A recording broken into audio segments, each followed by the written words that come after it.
ஐரோப்பிய கால்பந்து தொடரில் சாம்பியன் பட்டத்தை ஸ்பெயின் அணி 4வது முறையாக கைப்பற்றி சாதனை படைத்துள்ளது.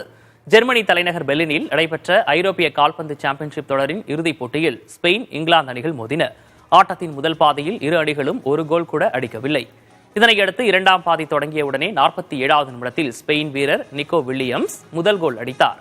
இதனால் ஸ்பெயின் 1-0 என்ற கணக்கில் முன்னிலை பெற்றது. இந்த நிலையில் ஸ்பெயின் எளிதில் வென்றுவிடும் என எதிர்பார்க்கப்பட்ட நிலையில் இங்கிலாந்து அணியின் நட்சத்திர வீரர் கோல் பால்மர் அபாரமாக கோல் அடித்து ஸ்கோரை சமன் செய்தார். இதனால் கடந்த முறை போல் இம்முறையும் போட்டி சமனில் முடிந்து பெனால்டி முறையில் வெற்றியாளர்கள் தீர்மானிக்கப்படுவார்கள் என எதிர்பார்க்கப்பட்டது.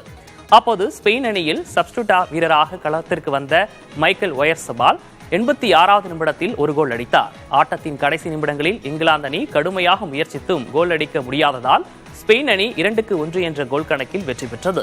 இதன் மூலம் 4வது முறையாக யூரோ கோப்பையை ஸ்பெயின் அணி கைப்பற்றியது.